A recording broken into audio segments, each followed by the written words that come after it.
Sa mga naka-Honda Click version 3 dyan, baka may naririnig kayong ganitong sounds na vibration sa front top cover.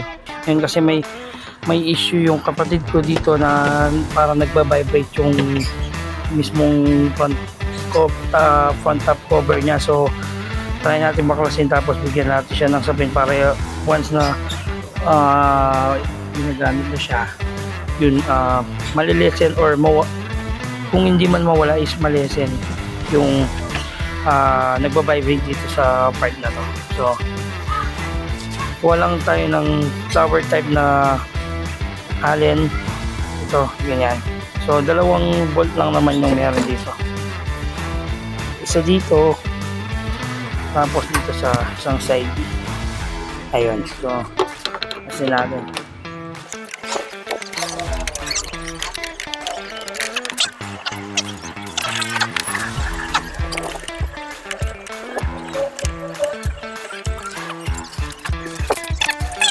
fairings remover yan, ganito siya. Pero kung wala naman kayo, pwede naman ng sandok na kanin, pwede siya. So susungkit-sungkitin lang naman. So yan, ang technique dito is susungkitin lang natin siya. Yan, dahan-dahan lang kasi medyo para hindi mabasa. Dito kasi sa fairing remover na to, hindi siya magagasgas dahil made of plastic yung material. Yan. Lagi sungkit lang dito.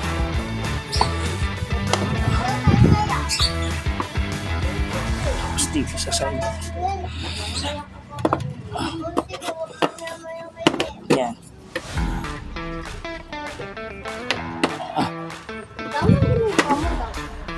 Tapos ito sa side.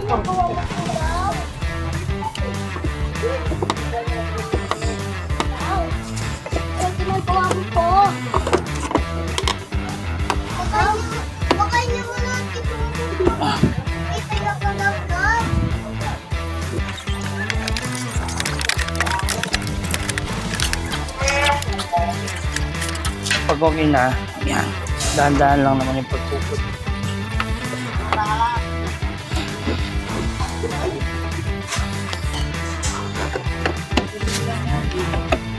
Yun.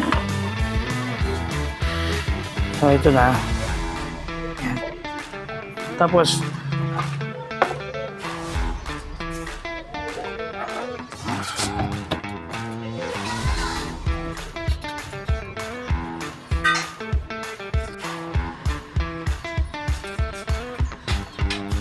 yun, tignan natin siya lang pagtulong sa dito sa bearing para malesen yung vibration na maano dito.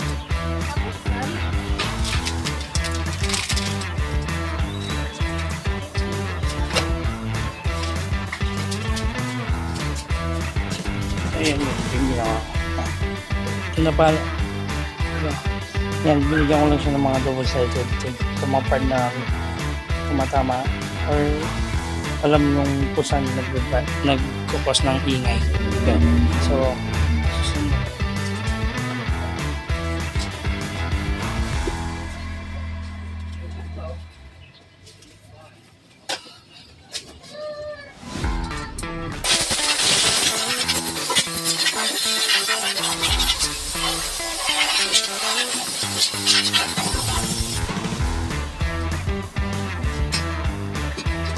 Tapos balik na lang.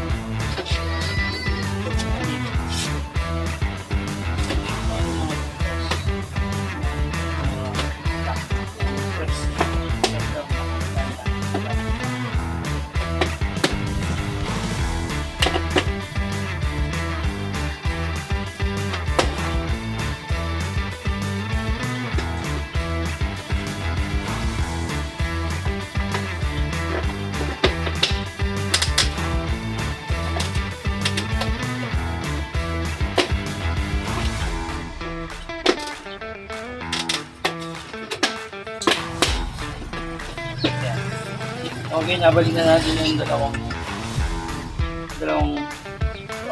Allen bolt.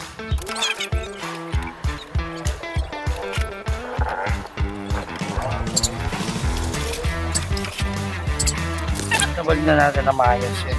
Bigyan natin siya ng mga double-sided sa part na medyo nagkukos ng ingay.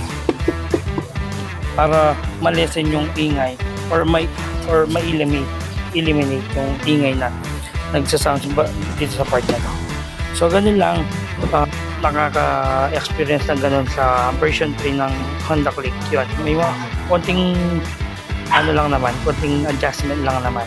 Kung may mga naririnig kayong mga sa parents, pwede bigyan nyo ng double-sided tape para yung annoying sounds is mawala. Thank you!